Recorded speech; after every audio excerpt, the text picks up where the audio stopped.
Merci Idriss Boukari pour ce point complet de l'actualité nationale. 24 janvier prochain, c'est la date de tenue à Conseil des ministres pour la 3e édition des élections professionnelles au Bénin. En attendant le démarrage officiel de la campagne le 12 janvier prochain, et ce pour 10 jours. Sur le terrain, le constat est déjà fait. Des contacts sont multipliés en ce moment. On veut rallier à sa cause le maximum d'électeurs pour être représentative des travailleurs auprès des instances de prise de décision au niveau national. Et notre invité du jour prend part à ces joutes électorales. Lui qui défend les couleurs de la CGTB, Confédération Générale des Travailleurs du Bénin. Quels sont les enjeux d'une telle consultation pour la CGTB? Ainsi s'annonce le grand oral que voici.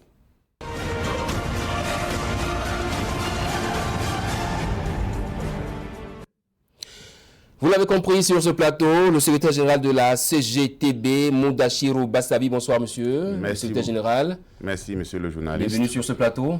Merci. Heureuse année à vous. Vœux réciproques, je voudrais à l'entame présenter mes vœux à tous les téléspectateurs et puis à tous les animateurs de Canal 3. Alors, monsieur Bassabi, dites-nous, une élection, c'est le moment par excellence des projets et contre-projets. Est-ce que sur le terrain, la bataille a déjà démarré? Bon, la bataille n'a jamais été interrompue parce que vous savez que le mouvement syndical est par essence un mouvement de combat, un mouvement de lutte, sauf que lorsqu'on ouvre la parenthèse pour les élections professionnelles, il faut s'attendre à beaucoup plus d'échanges d'arguments et d'argumentaires. Donc c'est peut-être ce à quoi on commence pas à s'habituer depuis quelques jours. Alors, oui, pourquoi tant d'engouement autour d'une élection? Bon, mais vous savez, cette élection est destinée à désigner les confédérations les plus à même de porter la voix des travailleurs, les organisations qui doivent désormais, disons, à partir des 5 années, pour les 5 années à venir, à répondre présentes dans les instants de décision au nom des travailleurs. C'est tout à fait normal que ça suscite beaucoup d'engouement, étant donné que cette édition, qui est la 3e du genre, est attendue depuis au moins une dizaine d'années, parce que la dernière élection remonte à 2006. Donc, c'est tout à fait normal, lorsque une élection de ce genre intervient en pleine crise de l'action syndicale, que les travailleurs puissent véritablement mouiller beaucoup les maillots avant de se faire entendre. Alors, ça fait 14 ans, sinon 15, que les dernières élections professionnelles ont eu lieu. 15 ans sont passés. Comment comptez-vous rallier le maximum de travailleurs à la cause CGTB? Bon, je crois que la CGTB a toujours été représentative. Donc, il s'agira pour nous de confirmer cette représentativité et certainement de l'améliorer, puisque depuis 2006, les choses se sont améliorées du côté de la CGTB en termes d'ancrage national, en termes, disons, d'orientation et en termes de gains, comme en tant qu'institution de représentation des travailleurs. Donc, pour nous, à la CGTB, c'est un exercice qui fait plaisir, en tout cas en ce qui nous concerne, et nous pensons que ce n'est pas le moment de faire des ventes d'illusions, puisque nous devons partir de notre vécu, de la situation que le mouvement syndical lui-même traverse, et également, disons, des difficultés que les travailleurs rencontrent aujourd'hui, qui sont des difficultés en lien non seulement avec la carrière, mais aussi et surtout avec le droit social positif qui est en difficulté depuis un certain temps. Alors, Moudachirou Bassabi, dites-nous, les élections, c'est pour le 24 janvier prochain. Quels sont les enjeux pour la CGTB? Je disais tantôt que la CGTB est déjà représentative depuis 2006. Tout à fait. Donc, le premier enjeu, c'est de confirmer cette représentativité-là. Et l'autre enjeu, c'est de prendre le lead du dialogue social au niveau du pays, étant donné que ces dernières années, ce dialogue a beaucoup souffert d'errements, a beaucoup souffert de manipulation et de prise en otage par des chapelles qui n'étaient pas là forcément pour les intérêts des travailleurs. Donc il faut restaurer ce militantisme syndical, il faut restaurer la crédibilité de l'action syndicale, et c'est ce à quoi la CGTB s'engage, et c'est ce à quoi la CGTB va s'employer lorsque les travailleurs lui auront confié cette responsabilité d'être la première des porte-voix. La CGTB se retrouve au milieu de 7 autres centrales, ça fait 8 au total. Est-ce que vous pensez que sur le terrain, ça va être facile pour la CGTB de pouvoir garder cette représentativité-là? Bon, ça devrait être facile puisque en 2006, nous avions à peine une trentaine de syndicats. Aujourd'hui, nous sommes au-delà de 150 et nous avons multiplié par 5 ou 6 ce que nous étions en 2006. Il est évident que avec cette progression, on ne devait rien craindre. C'est vrai que le mouvement syndical a eu du plomb dans l'aile compte tenu d'un certain nombre de réalités et surtout compte tenu de ce que beaucoup de leaders ont manqué de réalisme dans la conduite de l'action syndicale. C'est le lieu pour nous de proposer un schéma qui rassure davantage les travailleurs, qui leur permet d'espérer que demain n'est pas clos et qu'il avait des possibilités d'administrer une action syndicale plus efficiente et plus efficace pour faire prospérer le mieux-être. Vous disiez tantôt qu'il y a le lead à prendre au niveau des confédérations. Est-ce que c'est facile pour la CGTB en l'état actuel de la vie syndicale au Bénin? Je crois que les travailleurs commencent par comprendre. Ils comprennent de plus en plus que ce dont il s'agit, c'est de faire du syndicalisme professionnel. Ce n'est pas de rester dans une posture de personnes qui s'opposent à tout et à tout moment, puisque le mot-clé de l'action syndicale, c'est le partenariat. Donc, en tant que partenaires sociaux, nous devons véhiculer un certain nombre de vertus. Nous devons travailler à aussi asseoir, du point de vue social, l'action syndicale, parce qu'aujourd'hui, il n'est pas possible de déconnecter l'action syndicale de la société. Il n'est pas possible de déconnecter l'action sociale de nos réalités et il n'est pas possible de vivre un syndicalisme qui soit pris en otage par une chapelle politique. Donc nous avons besoin d'affranchir l'organisation syndicale, d'offrir des espaces de liberté, mais des espaces de liberté responsables qui permettent à chaque acteur d'être devant ses devoirs, ses obligations et forcément devant ses droits. Il y a de ceux-là qui pensent que pour une élection comme ça, il fallait juste se contenter des syndicats de base pour déclarer telle confédération première ou deuxième, vu également l'enjeu des 20%. Qu'est-ce que vous avez à dire? Non, vous savez que il n'est pas exclu que nous finissions par atterrir à faire des élections au niveau de la base, au niveau sectoriel. Parce qu'aujourd'hui également, vous savez, l'action syndicale a pris des proportions qui méritent d'être contrôlées, parce que vous comprenez, lorsque vous avez un système qui regorge près de 150 ou 200 syndicats de base, il y a matière à réflexion. L'enjeu des 20%, c'est vrai que c'est critique, mais ça y est des 20% de ceux qui vont exprimer leur suffrage. Au niveau de la CGTB, je crois que ce qui est important pour nous, c'est de réussir à faire que ceux qui croient en l'action syndicale, ceux qui savent que demain n'est pas clos pour la vie professionnelle, que ceux-là s'engagent à donner les meilleures perspectives à l'action syndicale en sortant, disons, cette fois-ci, il n'est pas question de sortir parce qu'il s'agit d'une élection, d'un vote électronique. Donc, que le geste utile soit posé et que l'on puisse permettre à ceux qui vraiment ont, disons, la poigne pour inscrire désormais l'action syndicale dans toutes ses lettres de noblesse dans le pays pour que cela puisse fonctionner. Cela suppose simplement qu'on doit avoir une vision. Et cette vision-là doit s'inscrire dans la droite ligne des aspirations. Pour l'éducation nationale, par exemple, qu'est-ce que nous proposons? Nous savons qu'il faut partir désormais pour négocier avec un code national de l'éducation où tous les acteurs comprennent leurs responsabilités, où également nous avons la possibilité de faire en sorte que chaque compartiment du secteur puisse être disposé d'outils de motivation nécessaires pour que l'on puisse assumer la fonction au niveau du système éducatif. C'est pareil pour le système sanitaire. Nous avons besoin d'avoir un système sanitaire performant. Mais pour ça, il faut asseoir un dialogue responsable. Et ce dialogue doit permettre d'arrimer, de faire, disons, un arrimage entre les formations sanitaires publiques et l'exercice en clientèle privée. Quel type de relation nous voulons que ces deux composantes-là puissent avoir pour que nous ayons un système sanitaire performant. C'est bon également de savoir que dans un dispositif comme celui-là, avec tout ce que nous avons vécu avec la pandémie, de Covid-19 que nous avons besoin de donner un coup de pouce à la recherche par rapport à notre médecine traditionnelle. Qu'est-ce que nous faisons? Et tout ça là, ce n'est pas des rôles qu'il faut laisser exclusivement politiques.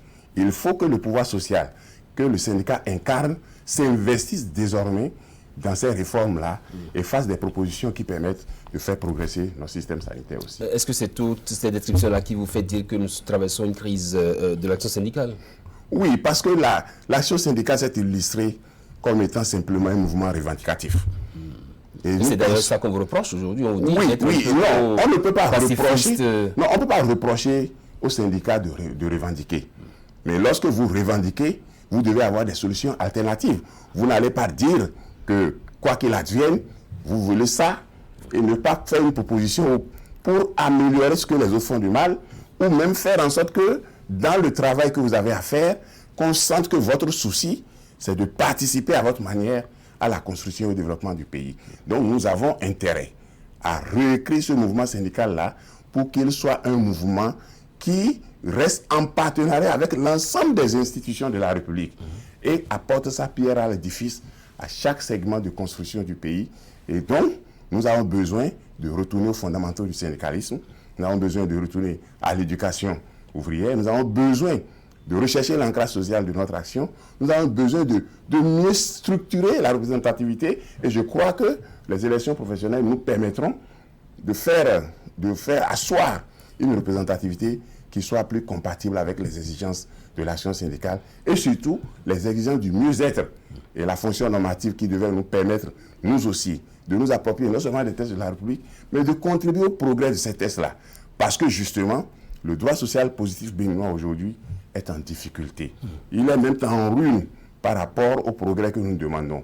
Mais pour arranger tout ça, pour faire progresser ce droit social, nous avons besoin de faire des propositions novatrices qui permettent à la fois de concilier l'impératif de la production, l'impératif de la disponibilité de l'emploi et l'impératif du mieux-être des travailleurs. Et ça, on ne peut conjuguer ces efforts-là que dans le cadre d'un dialogue sain, structuré et fructueux. Et c'est ce dialogue-là que nous nous engageons à bâtir autour de nos problèmes au lieu de rester dans une démarche d'affrontement qui n'est pas une démarche utile pour la République, même pas utile pour les travailleurs, mais nous devons trouver les moyens d'être très rigoureux, courtois et fermes dans une démarche de dialogue qui produise des effets en faveur des travailleurs. Le chantier, on le voit, est bien vaste, mais est-ce que vous ne craignez pas d'être incompris des travailleurs, vu que l'élection professionnelle, ce n'est pas seulement les syndicats de base, c'est plutôt les travailleurs en général? Oui, c'est justement pour ça que le dialogue, le discours doit être franc. On n'a pas peur de tenir le discours de vérité. Il est évident que depuis un certain nombre d'années, depuis 2 ou 3 ans aujourd'hui, le discours de la CITB n'a pas varié, son comportement. Et même aujourd'hui, pour ceux qui nous écoutent sur le terrain, on ne tient pas compte du fait qu'il y a une élection en vue pour faire la vente d'illusions. Nous disons ce qui est. Si nous sortons de ces élections-là, avec un dialogue social débridé, avec des porteurs de messages qui ne sont pas en cohérence avec les besoins réels des travailleurs, nous allons avoir nos yeux simplement pour pleurer. Nous avons expérimenté il y a un leadership syndical, ça n'a rien donné. Nous proposons une autre alternative, ce n'est que 5 ans. Si les travailleurs sont d'accord avec nous, ils nous font confiance et en 5 ans on fait le point. Si ce n'est pas bon, nous sommes prêts également à nous retirer. Donc je crois que le plus important pour nous, c'est de ne pas continuer dans ce qui ne nous a pas arrangé jusque-là. Il faut arrêter la saignée et redonner de meilleures perspectives à la classe ouvrière. Et ça, c'est possible dans la démarche que nous prescrivons depuis 2 ans, 3 ans, et nous n'avons pas changé. Malgré toutes les injures, malgré tout ce que les gens disent, nous avons foi et nous savons que demain n'est pas clos pour la classe ouvrière.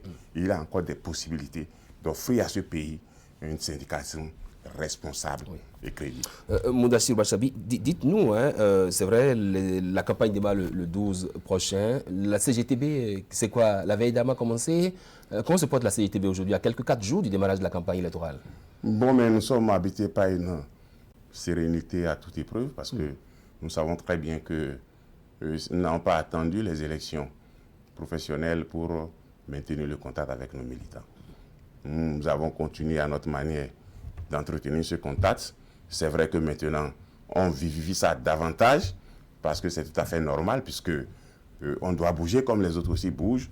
Et c'est important pour les travailleurs de savoir que la campagne qui s'ouvrira d'ici à là, ce n'est pas une campagne pour plébisciter le secrétaire général de la CETB. Ce n'est pas pour plébisciter le secrétaire général de telle structure. C'est pour plébisciter l'organisation. Et quand vous connaissez la vision d'une organisation, vous connaissez son idéologie, son fonctionnement, je crois qu'il ne faut pas confondre ça avec les personnalités. Même si, en tant que secrétaire général, j'ai mon influence sur l'organisation, il est évident que je suis au service d'une vision. Et cette vision-là, je crois que c'est celle que les travailleurs recherchent, c'est de mieux être. Et donc, pour nous, on n'est pas inquiet. On n'est pas inquiet. Et ce que nous recherchons, c'est que le vote étant électronique, voilà aussi l'autre enjeu. Notre souhait est que les conditions soient créées pour que chaque travailleur qui a droit au vote ou qui se trouve, il puisse exprimer son suffrage. Et c'est à cela que nous nous attelons. Nous discutons avec nos militants pour voir ensemble comment on fait pour qu'ils ne soient pas brimés du fait de ce choix-là.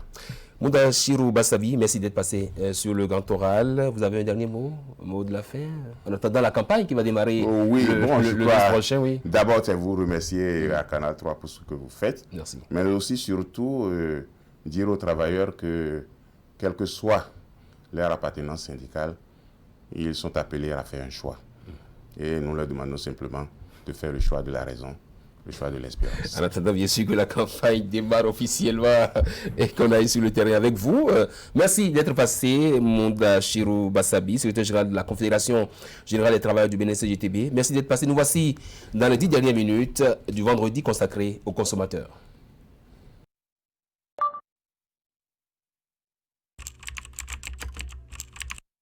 Votre chaîne Canal 3 Bénin à portée de main.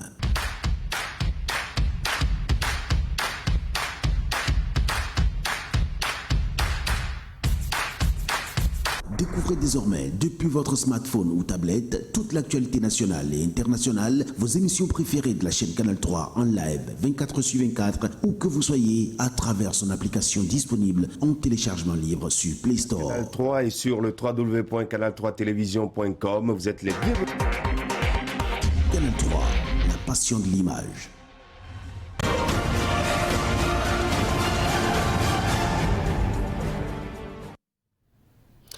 Et oui, nous sommes vendredi pour la Minute du Consommateur. Nous avons sur ce plateau Robert Acrombessi, le président de l'association La Voix des Consommateurs. Bonsoir. Bonsoir. Bienvenue sur ce plateau. Heureuse année à vous.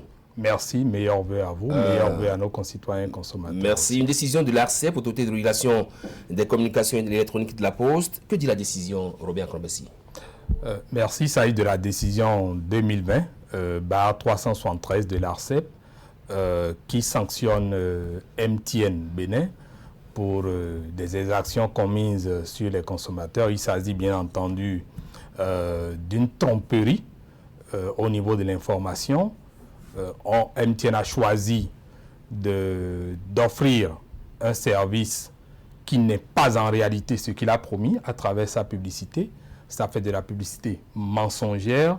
Et donc, l'ARCEP l'a sanctionné pour qu'il paye 1 milliard, environ 600 millions de francs CFA dans les caisses de l'État pour les préjudices qu'il a causés aux consommateurs que nous sommes.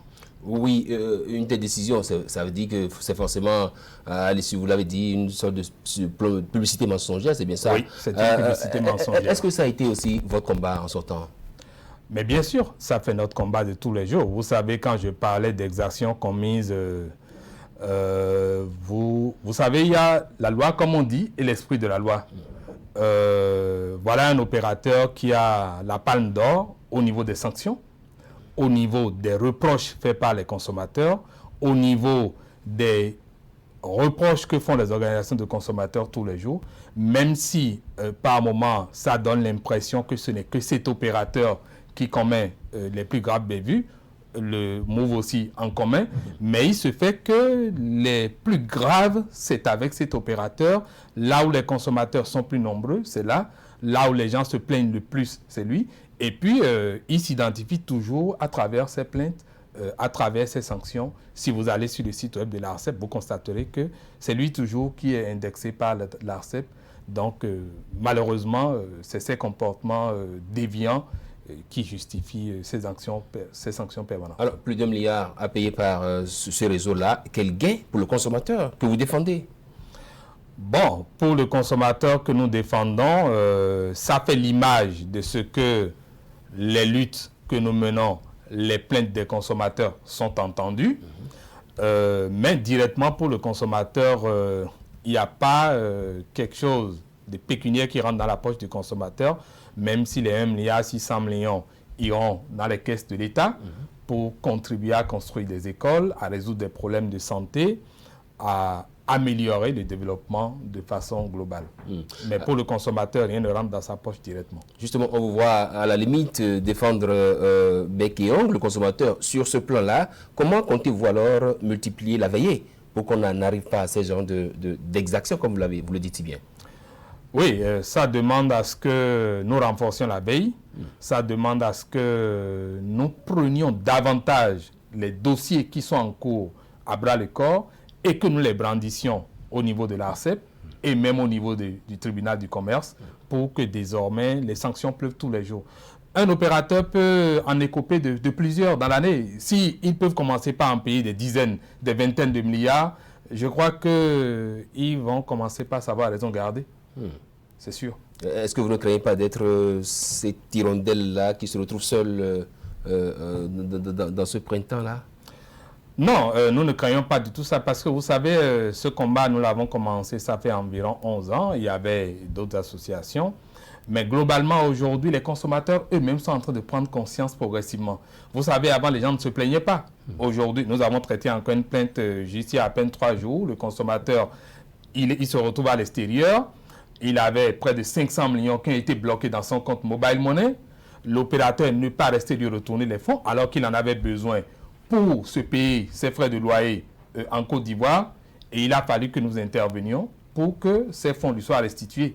Et donc, c'est la preuve que les gens ont commencé à prendre conscience que quand on se bat, on peut avoir gain de cause et que le combat va se déplacer du consommateur simple vers une union entre les organisations de consommateurs, ce que nous faisons déjà. Un certain nombre d'organisations de consommateurs ont déjà mis sur pied le bureau fédéral de l'Union des consommateurs et vous verrez, les actions seront plus corsées. Nous serons tout le temps devant les tribunaux, on n'hésitera pas. Est-ce que, pour ainsi dire, cette décision de l'ARCEP vous soulage un tant soit peu, vous qui êtes président de l'association La Voix des consommateurs? Mais bien sûr que nous sommes un peu soulagés parce que, vous savez, lorsque on s'est plaint tout le temps et qu'on a comme l'impression que l'opérateur n'est pas inquiété et que personne dans la République ne peut lui dicter des instructions, eh bien, cela laisse à désirer, même si récemment, la BCEAO, la Banque centrale des États de l'Afrique de l'Ouest aussi, a dû leur dire de réparer les préjudices qu'ils nous ont causés par rapport au multiple de 500 francs qu'ils ont prélevés sur nos comptes et qu'ils ont reçu aussi l'instruction de ne plus jamais reprendre ce genre de comportement. Vous voyez, c'est ça, ils sont champions et il faut bien qu'à des moments donnés, des autorités du pays puissent leur dire ça ne peut pas se passer comme ça. Quel sera le prochain combat de votre association, toujours dans ce domaine-là? Mais le prochain combat, c'est faire en sorte que tous les dossiers qui sont en instance, désormais, nous les mettions sur la table et que nous demandions à l'ARCEP de sanctionner. Si le problème n'est pas résolu au niveau de l'ARCEP ou de la Banque centrale des États de l'Afrique de l'Ouest, eh bien, nous nous retrouverons devant le juge. Est-ce qu'au niveau de la communication électronique, vous sentez le consommateur béninois vraiment plus ou moins à l'aise ces derniers temps? Dire qu'on est à l'aise, non. La qualité du service a été exécrable à la fin de l'année. Tout le monde a subi. Les gens se sont plaints à plusieurs reprises de ce que leur forfait n'était pas au beau fixe. Des gens se sont plaints de ce que ce même opérateur avait un produit qu'il vendait, l'offre de l'Internet illimité, auquel beaucoup de gens sont habitués. Et en l'intervalle de quelques jours, on met les gens devant le fait accompli, on les met en situation de passer à des forfaits qui coûtent plus cher, de 20 000 francs, alors que ce n'était pas prévu dans le budget, ou bien on leur demande d'aller prendre un forfait qui n'est pas dans la même gamme de produits, mais pratiquement au même coût désormais, à 14 500 pour 11 gigas, ce qui s'épuise en quelques jours. Vous savez, même des officiers au niveau de l'armée nous ont appelés pour dire, mais on n'était pas informés. Donc, ça aussi, c'est passible de sanctions, hein, parce que l'information n'est pas parvenue au client.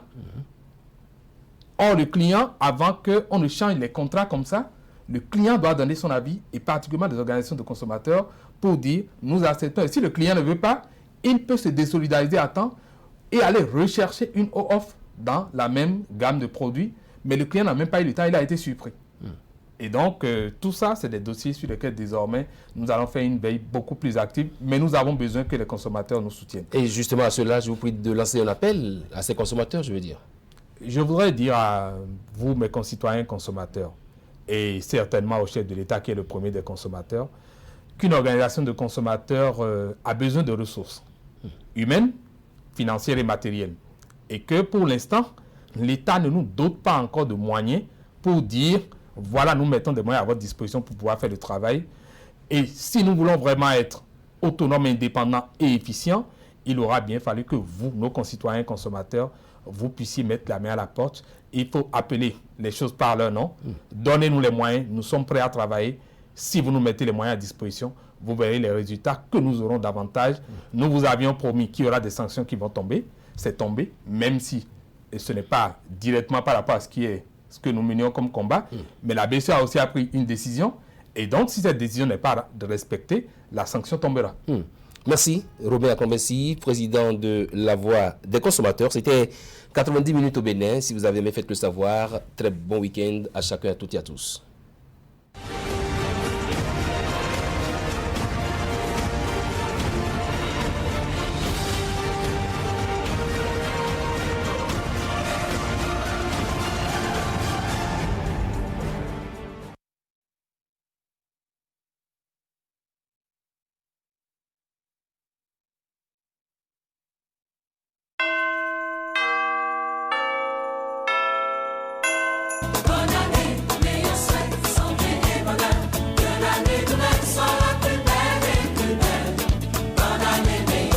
Canal 3 Bénin.